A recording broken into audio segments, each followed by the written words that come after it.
Gang violence, homegrown terrorism, so-called foreign fighters. What's the common denominator among these? Angry young men. Are they drawn by violence, passion? Author Jamil Jivani saw that route as a youth, but chose a different path. His new book draws on that to offer a better understanding of why young men rage, race, and the crisis of identity. And we're pleased to bring him to our studio tonight. Hi, Jamil. Hi, thanks for having me. It's nice to meet you. Yeah, nice to meet you too. Great book. Thank you. So in the beginning of the book, you write about a time where you say you were experiencing one of the toughest days of your life. Yeah. You're 16, you're in a school bus. What's happening that day? Well, so I'm on the bus, but all my friends are sleeping in because I was the only grade 11 student I knew that had to go back to school and write the grade 10 literacy test because I failed it the year before. And I start the book with that moment because it was a very down period for me in my life. My self-esteem had hit rock bottom. I had no real sense of what I was going to do with my future, what my life would turn into. I felt like the school had painfully labeled me an illiterate, which is a very tough thing to accept when you're a kid. And yet in Ontario, our public school system does that to young people all the time. And I felt that it was important to start with that moment of vulnerability because it was a moment where I look back and know I could have been turned into anything. I was a broken person, and the influences around me helped me put the pieces together. And with the wrong ones, I went in a lot of different directions before I found a way out. Now, with everything that was going on at school, you also write that you weren't worried about being suspended. Instead, you were worried about being seen as weak or a snitch. Yeah. Why was that? Well, I would get into fights at school, and I did get suspended by the vice principal at my school. And I remember having a very hard time communicating with my mom and other adults why it was more important for me to be seen as a tough guy, because that's what I thought a man was supposed to be. I looked up to rappers and Hollywood actors that projected a very tough guy bravado of what masculinity looked like. So when I would go to school, that's what I would be acting out, and that was what shaped all my interactions, my ways of thinking about the future.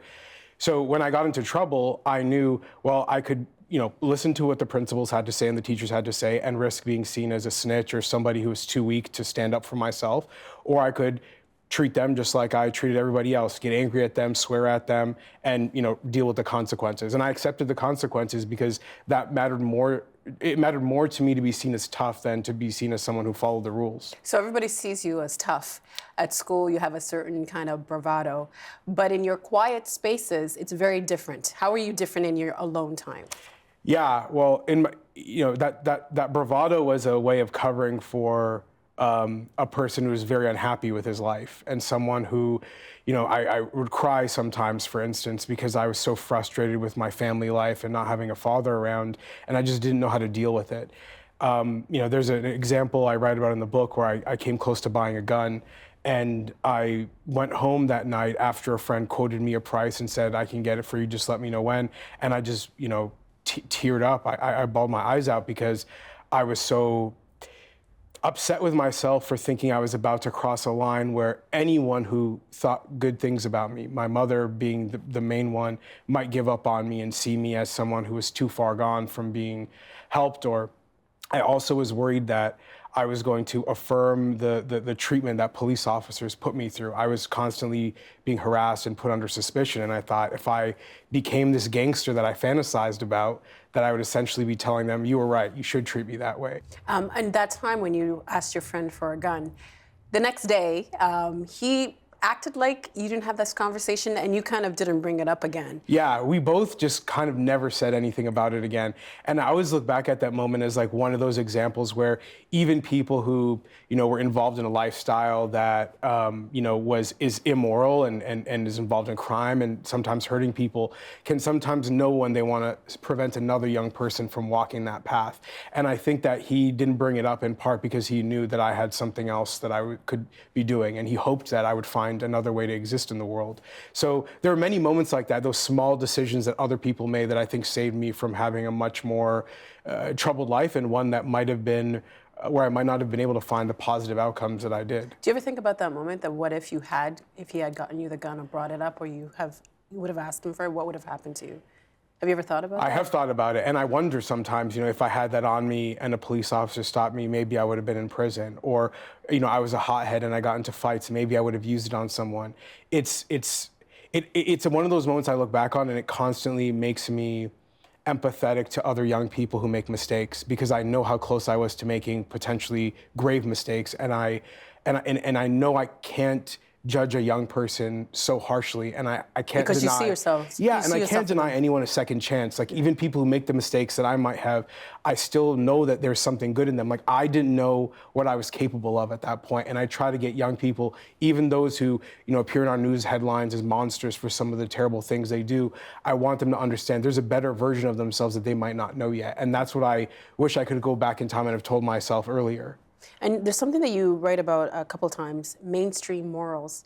What are those? Well, I think of them as, I'm a lawyer by training, so I think of those in part as the law, meaning that they are things that we agree through our democratic process of how we're supposed to treat each other. And I know mainstream values don't always hold ourselves accountable to those values, but I think there's something about, the golden rule of treating people the way you want to be treated that I was missing a lot growing up when I was, pushing kids around at my school, or I was taking my frustrations out from my family life on other people. Like, that's what I mean by missing the mainstream values, the mainstream morals of just treating people in a way that we've kind of collectively agreed is what we hope our society to be like. And that's so much of what I think we need to stand by with some conviction in how we present what a good life is to young people. There's a responsibility you have to others.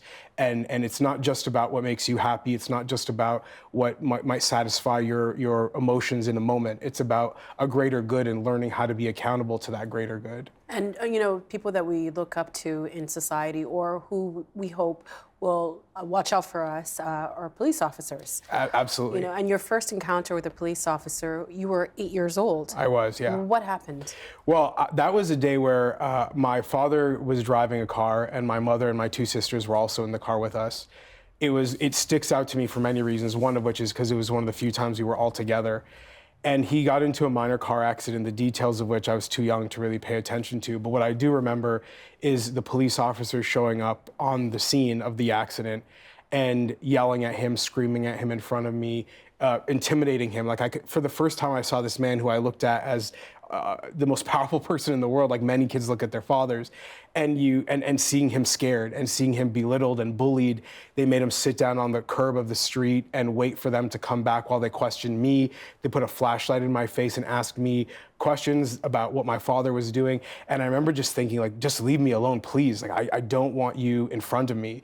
And I just thought of them with such fear, seeing how they treated my father and then coming at me. And even to this day, I just have the memory of the police uniform and the dark shadows, just dominating a space that I thought was, seeing your family treated that way is a tough thing to get used to, especially as a kid.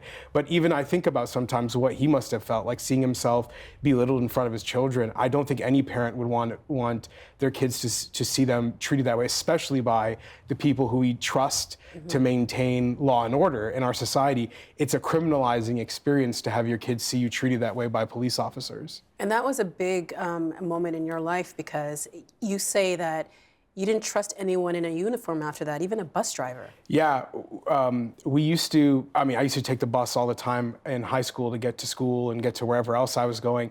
And there was always a discomfort I felt with anyone in a uniform, as if they were what I describe in the book as a henchman of the status quo. These were people who were trying to keep my community down. I really believed it. I thought that the society and the people we trusted to enforce our systems and our institutions and the things that make us, a functioning city, a province, a country, I thought they were all kind of conspiring against me. And it made me so uncomfortable and so angry, just that these were symbols of injustice everywhere. And you went on to work with police officers. I did, yes. You also write that something, I guess in hindsight, with the work that you were doing, you realized how difficult it would be for a young police officer. So you learned how to look at the situation from both sides. What happened to give you that insight? Yeah, well, a big part of it was getting to know former Deputy Chief of the Toronto Police, Peter Slowly. I contacted him after a shooting of a black man in Toronto in 2012, and he welcomed me to come meet with him in his office, which was a weird experience because, I remember on my way to the police station thinking, I'm going to be so weirded out by being in the belly of the beast, so to speak.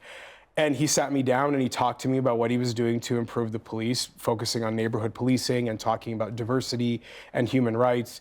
And I just kind of saw a spark in him of an activist, of a change leader.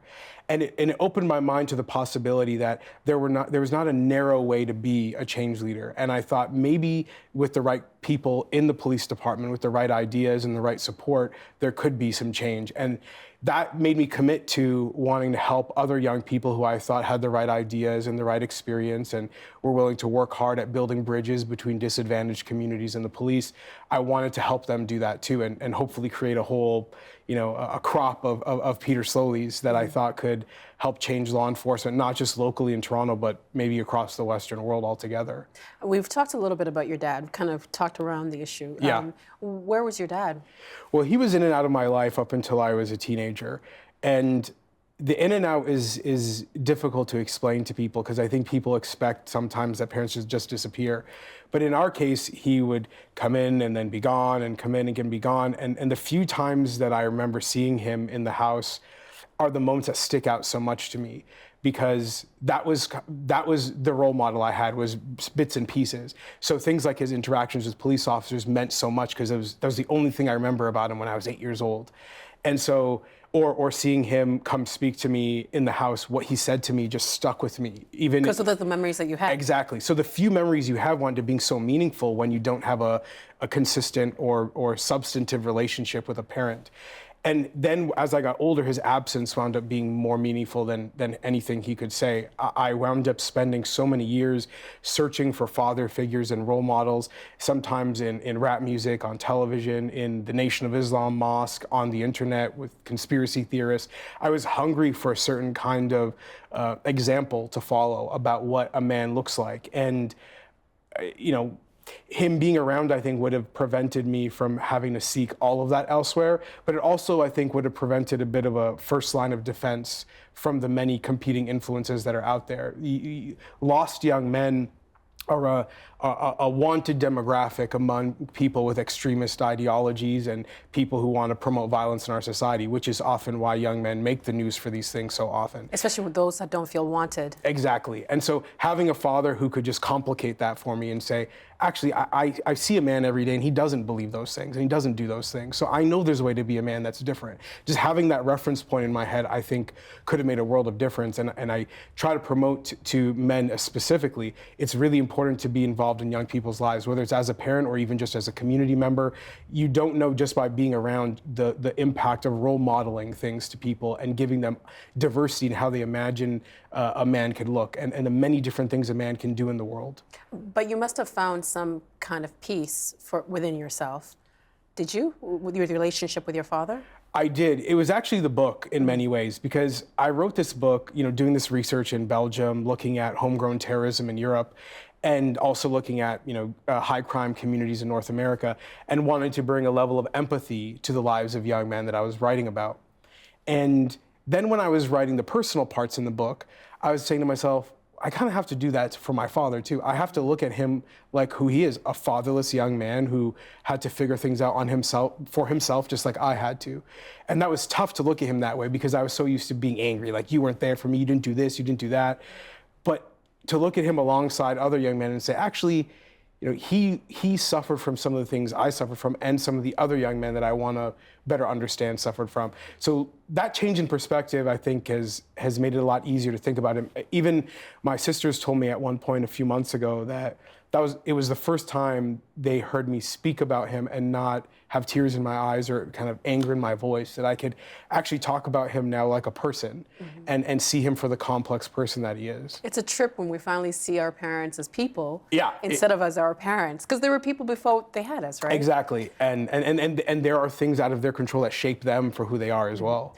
So how did you move from, following certain artists online, conspiracy theories, to being a student at Yale University? Yeah, there's one professor in particular that I credit for being a change maker in my life, although there were many others at Humber College and York University as well. This professor, Andrea Davis, who teaches at York, she connected the different worlds that I was part of for the first time. And what I mean by that is she would invite me to bring articles that I was reading online and the conspiracy theories that the Nation of Islam and their spin-off groups put in front of me and bring them to the classroom and debate her about them. And she would push me to think critically about things. And so for the first time, it felt like there was an actual adult that I could talk to about the things that I had mostly been enjoying privately, the thoughts and ideas and news stories and ways of thinking about the world that were so private on the internet, and I think it's even more common now than it was when I was a teenager. She challenged me to compare those to other ways of thinking about the world, and then helped me find a string of mentors in history, in books, that would think differently. And so it was such a game changer to see that actually you could be a Black person and think anything. You could be a man and think anything. There's no limit to what you can believe in the world. Whereas so many of the groups that were dominating my thinking, like the Nation of Islam or like Hollywood, like hip hop, a lot of their power came from convincing me that they knew how to authentically be a man, and a Black man in particular.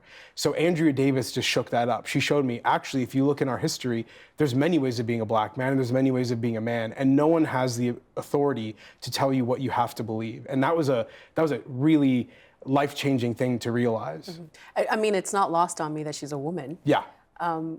Could you not talk to your mom about some of these things? Well, it was tough because my mom and I, her role in my life was kind of helping me get to the next day. So, I wouldn't have finished high school, for instance, if it wasn't for her. But we didn't really talk about cultural things, political things, big picture stuff, ideas. It wasn't really something I felt we had the time to, but nor did I think we have the communication skills. Andrew Davis and a lot of other educators, I think, are able to bring something different in the sense that that is the specific role they can play in a young person's life. And they have the ability to kind of bring some new ideas that you haven't thought about before in your own home. So, and not only that, but she was very skilled because she's a mother herself. Of a young Black boy, and I think she knew how important it was for me to look and find those role models in history, that if I didn't have male role models in my immediate circle, that I could find them elsewhere, and she had kind of the keys to figuring that out. I want to talk about you, your time in Europe and in Egypt. Yeah. But one of the things that you do say in the book, you feature youth groups. Yes. And I guess they have a unique way of assessing the situation when it comes to young men. What role do they play in maybe navigating youth onto the right path? Yeah, so youth workers in particular it is a profession that I think is very poorly understood the importance of, in part because youth workers are a bit of a mix of a social worker, a teacher, a friend. They're people who are employed at community centers and schools and other places you find young people, but they seek out young people who are kind of on the margins. So they'll spend time at a basketball court, for example, or at the shopping mall, or places that a young person who's disconnected from school or their family life might hang out, places where they might go to kill time in between classes, or if they're skipping classes where they might be. So youth workers have a real talent in connecting with the young people who are most vulnerable to influences outside of our public institutions, our mainstream institutions. And because of that, they bring a lot of insights, and that youth groups in particular are able to organize around these youth workers and have the kind of role models that understand, I think, the challenges that young people are going through immediately. Because obviously with parents or teachers or police officers, there's a generation gap that we suffer from no matter how much we try. And I think youth groups are uniquely able to close that generation gap and make sure that someone like me and my mom, for example, would have been able to have better conversations. And why did you want to answer this question? It was actually posed to you by a journalist. Why young men? Yeah. Why did you want to answer that question by writing a book? I initially thought my research might turn into an academic article or maybe a newspaper article. But the book as a medium became very clear to me as one of the unique ways you can explore nuance in this conversation. And when I was in Belgium or Egypt or in the United States or in Canada, and I'm spending this time with young men who feel so misunderstood, I needed to make sure that I could not further that misunderstanding, that I could speak about them and their lives with the complexity it deserved. And the book just seemed like a way to speak about that at length. So I felt it was a way to reciprocate the trust they gave to me and to earn it by showing them respect and honesty in return. And you were in Europe and you were in Egypt when 2 major terrorist attacks took place. Yes. And they were by the same jihadist group. You also took the time to speak to the communities on the ground, Muslim communities. What was life like that? What was life like for them during that time and after the attacks? Oh, it was very intense. I mean, as soon as I got there, one of the first things one of the youth workers told me is the only thing people here hate more than cops is television cameras. They were so swarmed with media attention, and you could tell that it produced this anger and this rage about being portrayed in ways they thought were unfair. I was very lucky that I got there at a time where I think people wanted to be understood, and I was able to kind of earn their confidence by sitting down and genuinely trying to learn from them. But it felt like such an isolated world that people, almost as if people felt, the world is turning their back on us by projecting us as terrorists and hateful people. So we're going to turn our back to them and say, you're not welcome here. So it was very intense, and it was tough because people were coping with, on one hand, feeling stigmatized by terrorism and news media. On the other hand, also dealing with loss. That whether it's in Egypt or in Belgium, people had lost loved ones. In many cases, it is Muslims who suffer the most from terrorist attacks because of their proximity to jihadist groups. And so you could see them coping with their frustration of being in some way blamed for the very thing they're suffering from, because they also wanted to know, why are they losing so many young men to be foreign fighters, to be terrorists? Why are their young men being influenced by things that they don't even believe in at home, but they're sending their kids out the door and they're coming back believing something completely different?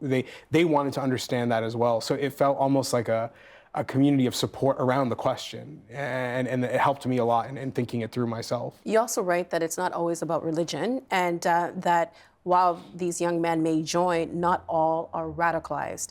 What's the distinction? Well, I think the distinction is that there are young people who are going to be inundated with bad ideas, and they might believe some of them, but that doesn't mean that they've committed a criminal act. They haven't hurt anyone. They're not acting on the ideas necessarily. And it's important to make that distinction, because we have to recognize where a young person might not be too far gone. We're still able to reach them. We can have a conversation. I document in the book a young person who was on his way to Syria to fight for ISIS there, and a social worker intervened and figured out that a lot of the reason he wanted to leave Belgium was because of family issues. And so he was able to help this young man work through some of that and stay. And I try to show in the book why it's important to give young people that second chance, even if their ideas are so hard for us to understand, whether it's a jihadist or an alt-right white supremacist or a gangster, whoever it might be, whatever bad deeds they might be involved in, whatever bad ideas they might have, there's a chance for them, if we don't lose our faith, that they might actually find a more positive way of living in the world. And do you have a definitive answer for why young men? Well, I hope the book shows how complex and complicated the question is. Mm-hmm. What I really try to focus on is in the case of young men in particular, the need to change our public conversation and be really focused on what the milestones young men need to go through in order to have a positive and productive life. President Obama, in the 8 years he was in office in the United States, had started an initiative called My Brother's Keeper that outlined what they believed were key milestones a young person would need to go through in order to be safe and healthy as an adult. And I think that Canada could be engaged in a much better and much improved version of what President Obama did. But I think it's a great starting point, because it's important to look at, what does a young man need in order to be protected from negative influences, but also what does a young man need to pursue the diverse set of interests and goals and hopes that young people have. It's a tough balance, but I think President Obama had a great starting point in figuring that out. A solution, when you hear this on the news, that I've heard a lot, is that there's a lack of opportunity, a lack of economic opportunity. Yeah. But I found it surprising in your book that that's not the case always. Yeah, so I went to Egypt to study an organization that's funded by the US government. With that theory in mind, that where you find young men engaging in violence, if you put jobs there, they will no longer be violent. It's a way of thinking that's very common in North America. Even in Toronto, as soon as we have an uptick in gang violence, the mayor is out to announce a new job program. I said this to a young man in Egypt. I said, what do you think of this idea? And he looked me in the eye and said, so are you saying I would be a terrorist if I wasn't here? And it was tough to think about it that way, to think about what are you saying about young people if you equate their morals with what's in their pocket. And I wrestled with that idea because Egypt challenged a lot of my assumptions about that policy response. And what I came out with was it's less about how much material people have, the material resources that a young person has access to, and more about the role that jobs can play in socializing us. It connects us to the wider world. It gives us a reason to think life could get better because we're in the game, we're in the economic game. There's a possibility of earning more money one day. It means also that you can provide for a family. And we know that by research, men in particular being unemployed has a big impact on families. So I think what I came away with, and especially there's a study in Southside Chicago that showed violence among young people could be reduced significantly just by providing part-time minimum wage employment. Meaning it was not because all of a sudden these kids were rich and they didn't have to worry about money anymore. It was that they had a reason to exist in the world that was more positive. They had a connection to their city, to their state, to their country. And they could look at it and say, well, I might not have as much money as I need now, but I at least have a chance to make it maybe one day down the road. And that as an entry point into our society is, I think, the importance of jobs. And I'm not sure we always understand that equating, saying to someone that if you don't have enough money, you'll kind of degenerate morally is a tough message to send to our young people. But if instead we flip it and say, we need to give you a pathway to be part of this society, a meaningful pathway to be part of this society, that's the role that I think jobs can play. Jamil, thank you so much for being here. Thank you very much for having me. Such an important topic, and I think it's going to have a huge ripple effect for a lot of people who feel like they don't have a voice. So thank you. Thank you. And I can't believe it's your first book. Yeah. And you're only 30. Yeah. Gosh. Thanks so much for being here. Thank you for having me. The Agenda with Steve Paikin is brought to you by the Chartered Professional Accountants of Ontario, helping businesses stay on the right side of change with strategic thinking, insightful decisions, and business leadership. Are you on the right side of change? Ask an Ontario CPA.